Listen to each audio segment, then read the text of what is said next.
मानव समाचार, मानवता के हक में। ये है कि कल 6 दिसंबर है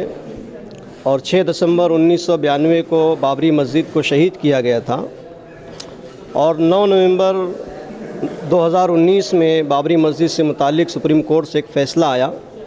जिसके अंदर ये बात कही गई कि बाबरी मस्जिद राम मंदिर के लिए दे दी गई है। उसी सिलसिले में आज का ये प्रोग्राम मुनक़िद किया गया है कि बाबरी मस्जिद ये मुसलमानों की अपनी मस्जिद है और जो फ़ैसला सुप्रीम कोर्ट से आया है वो बहुत ही मंतिकी और बहुत ही अजीब व गरीब फ़ैसला है। एक सुप्रीम कोर्ट का फ़ैसला होने की वजह से हम लोग उस पर सब्र कर रहे हैं, वरना हकीकत में हम उससे मुत्तफ़िक़ नहीं हैं और हम कौम को ये मैसेज देना चाहते हैं कि वह हमारा एक सरमाया है, हमारी एक मज़हबी इबादत गाह है, हम उसे कभी भूल नहीं सकते। उसे अपनी नस्लों तक पहुँचाने के लिए और नस्ल दर नस्ल उस सोच को दाखिल करने के लिए आज का ये प्रोग्राम मुनक़िद हुआ है और उस प्रोग्राम को उन्वान हमने दिया है कि कहीं हम भूल न जाए। ये प्रोग्राम था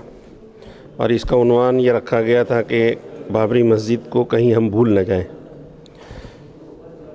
ये बहुत ज़रूरी था कि इस तरह का प्रोग्राम किया जाता और अवाम जो ख़ास तौर पर मुसलमान अवाम है उनके ख़दशात को दूर किया जाता।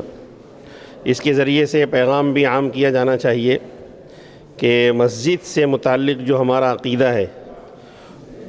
जैसे दीगर जो फ़रीक़ मुखालिफ है उनका अक़ीदा अहमियत रखता है, तो वैसे ही मस्जिद से अंग्रेज़ों ने हिंदुस्तान में लड़ाओ और हुकूमत करो, बांटो और हुकूमत करो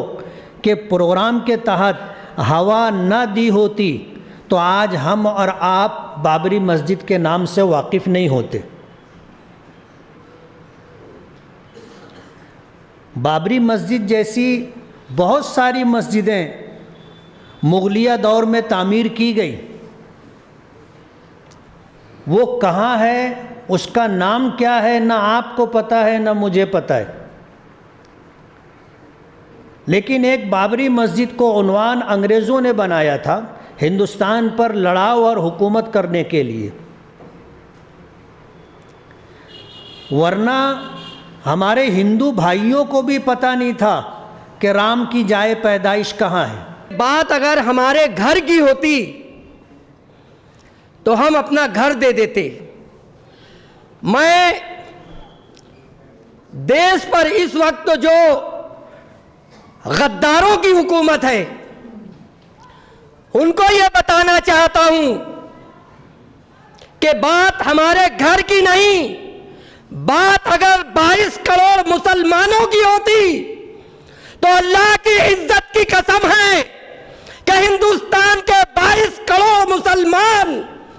अपने खून की कुर्बानी दे देंगे, लेकिन बाबरी मस्जिद को बचाएंगे, क्योंकि बाबरी मस्जिद की तुमने इमारत को ढाया है, बाबरी मस्जिद को जो इमारत थी उसको तोड़ा है। असल तो मस्जिद की जमीन थी, वो आज भी मस्जिद है, कल भी मस्जिद रहेगी और सुबह कयामत तक वो मस्जिद रहेगी। हम गांधी के देश में हैं, हम अंबेडकर के देश में, हम जौहर के देश में, हम आज़ाद के देश में, हम आरएसएस और सावरकर के देश में कभी रहे हमने माने ही नहीं। जिन लोगों ने अंग्रेज़ों की चापलूसी और ग़ुलामी की उनके देश में तो हम कभी हैं ये हमने कभी माना ही नहीं, इसलिए हमें पूरा भरोसा था। लेकिन जो सुप्रीम कोर्ट का फ़ैसला आया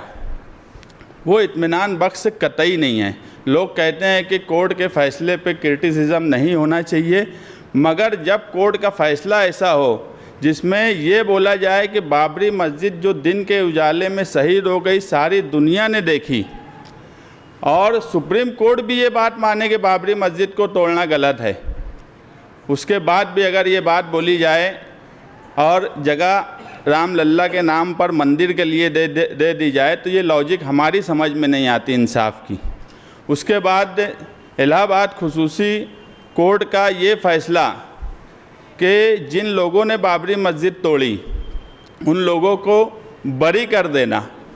ये कोर्ट के दो अलग अलग फ़ैसले। सुप्रीम कोर्ट जो सबसे बड़ी कोर्ट है हिंदुस्तान की, वो बोलती है कि बाबरी मस्जिद को तोड़ना गलत हुआ, वो नहीं होना चाहिए था। खुसूसी CBI कोड बोलती है कि जो लोग तोड़े उनको बरी कर दिया जाए। तो ऐसे हालात में हमारे सामने अब ये सवाल आ गया कि अब हमें इस देश में ईमान की भी हिफाजत करना है और संविधान की भी हिफाजत हमें ही करना है।